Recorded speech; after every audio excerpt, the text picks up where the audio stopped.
Hi guys, welcome back to my channel. Today I have the Toyota Innova Krista facelift, which had been launched last year, and I think after like 4 to 5 years, the Innova Krista has got a facelift. So yeah, so this is the base model for the diesel automatic.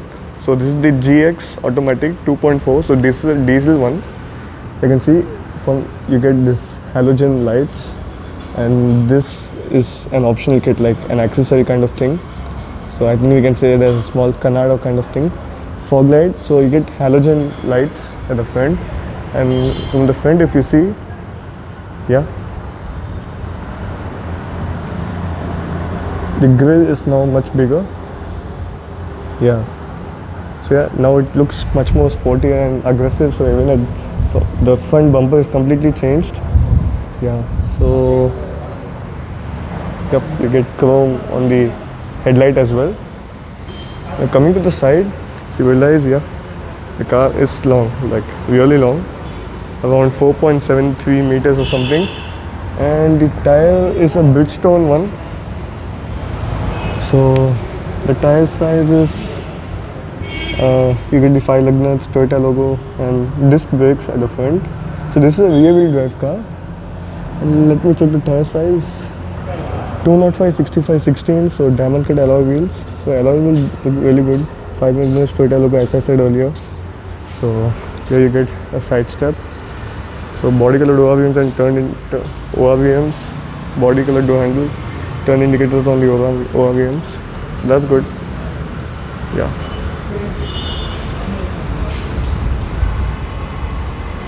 So yeah, if you see from the side, yeah, car is like damn long, and we know like the Innova is very long. Now at the top, as you can see, you don't get roof rails but a shark fin antenna, and a sunroof is missing. What many people were expecting, that Innova would be getting a sunroof, but that didn't happen actually. So at the rear, yeah, not much has changed, like only the rear bumper has changed, and as you can see, the optional kit is here. Yeah, this rear canards kind of thing, as I told earlier, from the front, like you get this front canards and all, and rear parking sensors, reverse parking camera, as you can see here. Yeah, so let me show you the key. This is a foldable key, so you get the Toyota logo here. Definitely you'll get it, and you get lock and unlock. So as I said, it's not the top of the line ZX automatic, or maybe the VX automatic, which is a variant less than the ZX, but this is a GX one, which is after I think the G and G plus. So yeah, let's quickly open the boot. So just a minute. Yeah, the boot is kind of heavy, and as you can see here, so you get a Toyota match. Sorry for the stuff kept in, because I have taken someone else's car, so a little bit stuff would be there, so please ignore that. And you get a fuse box here, so you get a light here as well. Yep. And these seats, so just pull it like this. Yep. So these happen like I showed in the Toyota Fortuner thing. Yeah. So yeah, these seats, like you can fold it and put it here, the hook here, and yeah, same thing is that this is folded up. So this is in a different method. So basically there are 2 different methods doing it, but yeah, this is the most convenient one, as I showed in the Toyota Fortuner review. So closing the boot, yeah, it's a bit heavy, and yeah, when closing it, yeah, you get a small thud kind of thing. So as you can see here, you get this 3D kind of things on the lights, so that's good. And get the fuel cap there, so you get the fuel 55 liter fuel tank capacity, and the mileage by air is around 15.1 kilometer per liter. So yeah, in the city I think maybe 10 to 11 would be good, and highway you can stretch it till 13. Even these are optional kits. So let's get in. Getting in, yeah. So let me just tumble this seat and show it to you. So just pull this lever and the seat automatically comes up. Now getting in, you can directly walk in. So as you can see, like comparing with this seat, so you cannot adjust the seat, like you can only adjust the backrest. Yeah, so recline angle would be good, but Under thigh support is not present at all actually, and legroom, knee room is decent, like not good for me. I'm 6 feet tall, so you get a handle there, a handle here as well, some space here. Yep, and yeah, you get seat belts as well. So it's not practical for me, but yeah, 5'6" people, 5'6", 5'8" would be comfortable here. Not that comfortable what you get in the second row seats, but yeah, decently comfortable. So yeah, you get AC vents here. Yeah, AC vents are present here, so that's good. But let me put this seat back. So getting out is also a task for me.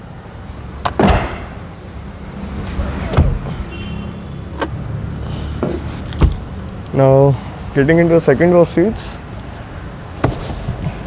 Yeah, so now I can feel some comfort finally, like after going into the third row seats. Yeah, so legroom, knee room and under thigh support are good. Seats are supportive. Headroom is also good, like I have a couple of inches more. You get a light here, and yeah, you get the AC vents and the control for the AC vents here. Here you get a magazine holder, and this is a hook. I think it has a capacity of around 4 kgs or something. So we have some space here, a USB charging socket and some space here. So transmission tunnel, it doesn't matter actually because you have captain seats here and rear armrest. So yeah, second row is like damn comfortable, and you can directly, like if you want to third person, like if you want to put them in, just put the armrest and just throw them back, so they would be comfortable. Yep, you get height adjustable seat belts, handle and a hook here, same as the case on the other side, handle and a hook. So for safety, this car gets 3 airbags, ABS, ABD, traction control, hill descent control, hill start assist, and tire pressure monitoring system. I think that's an optional kit, co-lining of door handles. Brake assist is also present in this car. Getting into the driver seat. Yeah, so you get manual adjust for the driver seat. I think it's A2 adjustable. Yeah, and the door pockets are large enough at the front, so one bottle fit easily. As you can see, the bottle is here. You get ORM control and the power window controls here. Yeah. So, like you have electric folding for ORMs. Yep, like when the car will be on, that time I can show. Yep. So you get the electric folding here. So that's good. Now you get a side step, like this really helps a lot. And here you get front parking sensors. This is the diesel particulate filter, the DPS for the BS6 compliant cars, headlight leveler. And here this is the cap. This is the switch for the fuel cap and for the the hood. And now closing it. Yeah, this car, like the door shuts with a proper third. Now let me directly show you this. You get a regular visor here, but in this you get a visor and a mirror too. Yeah. Now you get lights, map lights. Yep. And a sunglass holder as well. Yep. Now let me show you this. You get some space.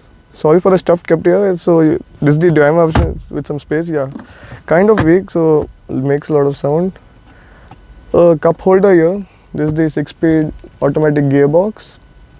You get parking, reverse, neutral, driving, and sports. You can directly manually take control, as this car has a 6-speed, as I told earlier, the 6-speed gearbox.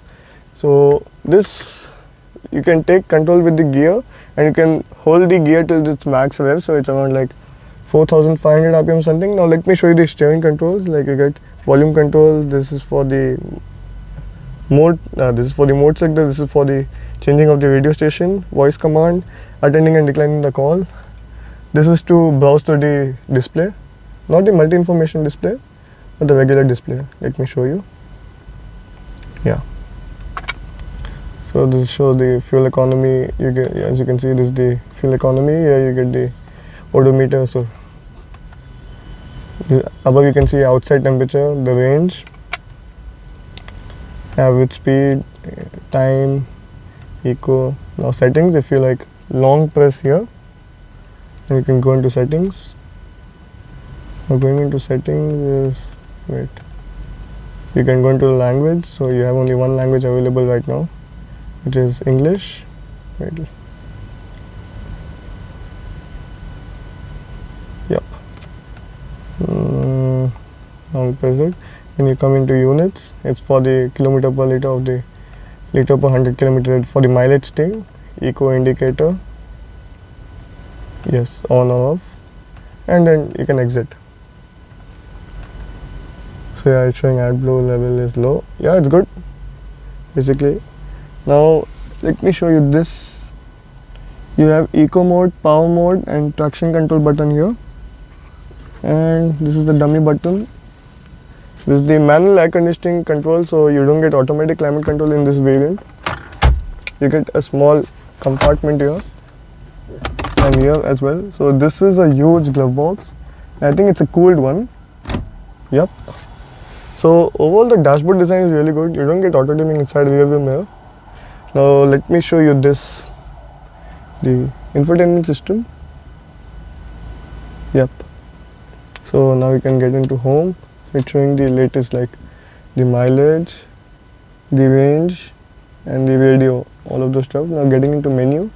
So you get audio controls, phone controls, apps. So this is a touchscreen, yeah, but this doesn't support navigation as the next variant. The VX supports navigation. So this GX automatic doesn't get the navigation system apps. It gets Apple CarPlay, Android Auto and the MirrorLink connectivity apps info. So it shows the driving info, like what's your current situation of the driving average speed and the mileage. So going to settings, you have the general setup, system time, customize home screen. Like you can customize the home screen, like how do you want, where you want the controls, what controls you want, projection settings, theme setting, you can change the themes. You have 4 themes here. So it was set at red, but I feel the white one is really good. Animation, you have personal data, software update, software information, all of those stuff. And you have Bluetooth settings here, audio, if you want FM or AM, whatever, phone, so you can connect your phone as well. Yep, and voice command, like voice level, what the phone the system speaks. Vehicle settings, Toyota Park Assist, like what alert volume you want. Wi-Fi and smart link device, as I told earlier. Yeah, so not much information in the this infotainment system. Yeah, but the thing, let me show it to you. Let me switch on the car. Yep. So it greets with the Toyota logo here. And let me show you this. So it has the reverse parking camera, but the guidelines are not adaptive. Yep, and the resolution is good, I would say. Decent. Yep. Now, so this has the AdBlue thing as well. As I told, it's a BS6 compliant engine, so now, and it gets the gear indicator as well. Let me show you. Yeah. So as you can see, the eco mode, if I put into power mode, it will change into power mode. So that's good. Now let me open the engine bay. Yeah.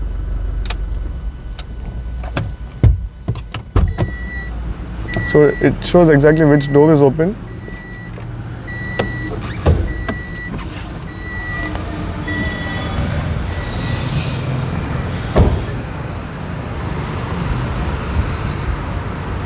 Yeah. So engine is a bit heavy, and this is a 2.4 liter one. Before you had a 2.8 liter engine. So this produces around 150 horsepower and 360 Newton meters of torque. So yes, the 0 to 100 is like above 12 seconds. In the power mode and eco mode, it will go on like 13 seconds or something. So this car has actually, the torque is little different in the manual and the automatic variants, as this is the automatic one. So automatic one gets around like 360 Newton meters and 150 horsepower, which is the standard across the range. And the diesel manual gets around 343 Newton meters. So 17 Newton meters more, less than the automatic one. As we have seen in the Fortuner as well, the regular one, the manual gun gets 420 Newton meters and the automatic gets 500. So that's the thing. So there is a difference there. And yeah, so like if anyone is interested, I really like the car and it's definitely worth the money. Like the reliability of the Toyota, we know. So this is the second generation thing, Innova Crysta. Before we had the first generation which like continued for years and years. This finally got a facelift, the Innova Crysta. Maybe we can expect a new Innova coming in the coming years, maybe 2 or 3 years. So like if anyone is interested, they can definitely DM me on Instagram, comment on Instagram, comment on YouTube, and let me know like if they really want to buy this car and get some information about it. I'm available anytime you want. So thank you so much. Please do like, share, comment and subscribe.